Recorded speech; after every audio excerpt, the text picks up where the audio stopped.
Now, why all the concern about the deficit? You've heard of them, you've seen some of the numbers, but let's drive it home here. Right before the recession, we had a deficit of $455 billion. That was the highest deficit in dollar terms we'd ever had in this country.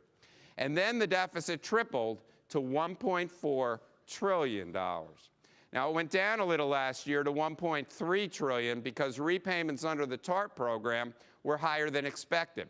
But we now know this year the deficit will go to an all-time high of $1.6 trillion. Now, a lot of that's because of the tax compromise last year. That equates to 11% of GDP. That's the highest percentage we've seen since the end of World War II. This is a staggering deficit. You know, I look at these numbers, I'm reminded that the first Treasury Secretary of the United States, Alexander Hamilton, started the U.S. Treasury with $0. And I'm pretty sure that's the closest we've ever come to breaking even at this point. Well, when people look at these numbers, they say, well, what we need to do is move out of the recession. Once we move out of the recession, businesses will make more money, individuals will make more money, tax revenues will go up, we'll work our way out of this problem. It's not so clear. That deficit panel, again, bipartisan congressional members, said our nation is on an unsustainable fiscal path. Even after the economy recovers, federal spending is projected to increase faster than revenues. Now, that sentence may take you by surprise. It says that even when we start seeing more tax revenues, expenses are growing at a faster pace. We can't keep up. So what we obviously have to do then is cut government spending, cut down on some of those expenses. Well, that's not so easy either. Many of you have seen this chart. This is updated with this year's numbers. At the top of the chart is what the federal government will spend this year, $3.8 trillion. 60% almost of that are mandatory entitlement programs. Now, for this purpose, entitlements are garden variety entitlements, Social Security, Medicare, and Medicaid. We can't change that spending unless we change the laws that govern those programs. 5% is interest on the federal debt. Anybody want to guess what's going to happen to that in the years ahead? The White House will tell you it will quadruple in the next decade. And 24% is defense. The president has said we're out of Iraq. We're going more forcefully into Afghanistan. To date, no one has been seriously suggesting, until very recently, reducing defense spending. Well, you add those up, you have 87% of all spending that either can't be changed or won't be changed. Well, that leaves 13% domestic spending. That's courthouses, government buildings, national parks, government agencies like Amtrak, Center for Disease Control, Homeland Security. Let's be tough. Let's agree in this room we're going to slash that spending by a third, make every agency take a third less money. Well, a third of 13% is about 4%. 4% of $3.8 trillion in total spending is $150 billion. A lot of money to save, but it won't make a dent in a $1.6 trillion deficit. The Republicans said, you elect us to Congress, we will immediately slash spending by $100 billion. Good for them. Won't make a difference with a $1.6 trillion deficit. And when you look at this, you realize why. It's the entitlement spending, the Social Security, Medicare, and Medicaid that have to be addressed. Let me nail that point with one more statistic. What do you think the federal government spends on entitlements, Social Security, Medicare, and Medicaid? Well, you just saw the chart, $3.8 trillion in total spending, 58% is entitlements, $2.2 trillion on entitlement spending. What do you think the total federal tax revenues are? How much money from all sources comes into the federal government? Well, $3.8 trillion in spending, less a $1.6 trillion deficit. Total revenues are $2.2 trillion. We spend every tax dollar on Social Security, Medicare, and Medicaid. We finance 2 wars, every government agency, social programs, and stimulus by borrowing money. This is not a sustainable situation. Yes, revenues will increase as we move out of the recession. So will entitlement costs as the baby boomers age and life expectancy increases. This is why the panel found expenses increase faster than revenues. It's not that we buy too many locomotives for Amtrak. It's the baby boomers are aging and the entitlement costs are going up. Well, what do we do? You're going to hear a lot of talk in the coming months around three major areas: spending cuts, entitlement reform, and tax reform. Now, spending cuts are the easiest, and they're the first up. And there's a growing consensus that we're going to have to cut not just discretionary spending, but defense spending. The Secretary of Defense says he's prepared to cut the Pentagon budget by $80 billion. Keep in mind, he was appointed by a Republican president, and also the Republican leaders in Congress are now willing to cut some defense spending. So that's step one. Step two is harder, and that's entitlement reform. Entitlement reform is hard because you have two contending constituencies, and it's not the Republicans and the Democrats, or even the affluent versus the middle class. The first constituency are all of you, all the people who are working. And when I tell you you're going to have to pay more to support those people in retirement, you're going to say, why would I do that? There's not going to be anything left for me when I get to that age.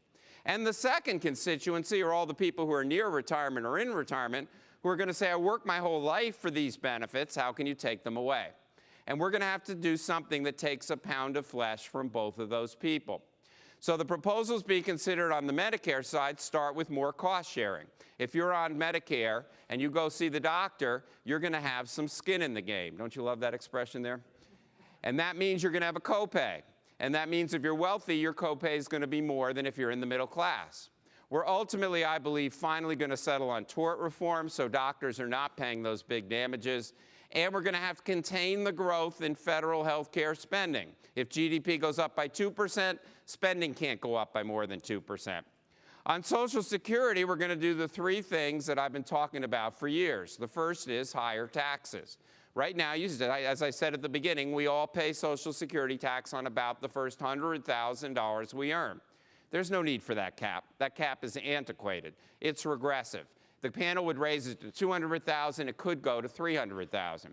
Now you see the perversity of the tax compromise last year. We all need to be putting more money into Social Security, and yet this year we're putting less money in so we have more money in our pockets. I believe we'll push back the retirement age from 67 to 69 is the proposal. It may go to 70. And I believe we will means test benefits, which means you get your benefits in retirement only if your income is below a certain amount. Social Security becomes like welfare. Now, I'm looking out there. I can see you're getting angry about this point.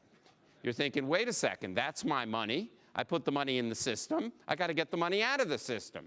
But it's not your money. And you know how I know it's not your money? Because the government has spent that money. That's the whole problem here. So I think we're going to do some means testing. Now, I do think we'll have generous grandfathering for people about 55 and older. You'll get your full benefits. You'll get them on time. But as you're doing retirement projections for clients under about the age of 55, I'm not sure I would include Social Security. The system can't sustain those payouts. And the third element, and the hardest, is tax reform. Hearings are going to start next week on proposals to get rid of deductions, get rid of credits and exemptions, and drive down the tax rate low, perhaps as low as 23%. And then apply that tax burden more evenly across the income levels so that we don't just simply raise taxes on the affluent when we need money, we raise it across the board. Last year, 45% of American families paid no income tax, not a dollar of income tax. Last year, 48% of American families received some sort of payment from the federal government. Think about that. 55% of Americans pay taxes, 48% of Americans receive a payment. Now, there's some overlap. People on Social Security might do both, but you see the transference. We can't have that. There has to be a system where everybody is paying, and I think we are going to move in that direction. But keep in mind, no matter what your income level, you will be paying more dollars into the federal government. Mathematically, the deficit demands that more dollars come in. Now, this is hard. The way we put it is tax simplification is complicated stuff. Or actually, to quote my favorite law professor, Homer Simpson. Homer Simpson said, and this is a direct quote, "I started to work on a flat tax proposal, and I accidentally proved there is no God." It's hard, and it's going to take a while. But I do think that ultimately is where we're going. Now, at this point, you're probably thinking, why did Merrill Lynch invite this guy in? He's on drugs. I mean, my gosh, these guys in Washington can't look at a clock and decide what time it is. How are they going to deal with entitlement reform and tax reform? My concern is if we don't move up on this, it will be forced on us. And it will be forced on us by the purchasers of our national debt. At some point, China says, we're not going to keep buying at the same rate because we have some concerns about the fiscal situation. They're not going to dump debt. They're not going to throw us into crisis. They just will slow their rate of purchases. And our first reaction will be to raise interest rates to get them to keep buying. Well, that's not a good thing for the economy, and it's not a good thing for the deficit because we have to pay higher interest. And then if we still don't fix it, at some point China says we're just going to hold back some of that money and invest it elsewhere. And that causes a problem. It causes a problem because we can't finance the government. Now, if you think this is far-fetched, it's already happened. A few weeks ago, the International Monetary Fund issued a report chastising the United States on the state of our budget deficit. That's a report they give to third world countries. They gave it to us this year. At the same time, Moody's issued a report downgrading the debt of Japan. And in that report, they said, we want to see some movement in the United States on the deficit, or we're going to have to come back and start thinking about the credit rating on treasuries. Now, don't get nervous. We're not going to lose our AAA rating on treasuries. No Democrat, no Republican will allow that to happen. They've made that clear. Secretary Geithner has said so explicitly. But that is the kind of forcing event, what I call a forcing event, that makes Congress start thinking about this. A drumbeat that they may have to worry about the rating on treasuries, some suggestion that China may peel back. Those are the kind of events that I think will force us to finally address this. We can't say when, but we have to believe it will happen. Now, when you think about it, this is exactly what's happened in Greece and elsewhere in Europe. Creditors said, we're just going to stop purchasing as much of your debt. Now, we're not Greece, we're not Ireland. They had a lot of more entitlements, much lower revenue, much shorter fuse, but it's the same kind of issue. Now, here's the way the deficit panel put it. Large debt will put America at risk by exposing it to foreign creditors. In a worst-case scenario, investors could lose confidence our nation is able to repay its loans, triggering a debt crisis that would force the government to implement austerity measures. The contagion of debt that began in Greece and continues to sweep through Europe shows us no economy will be immune. If the U.S. does not put its house in order, the reckoning will be sure and the devastation severe.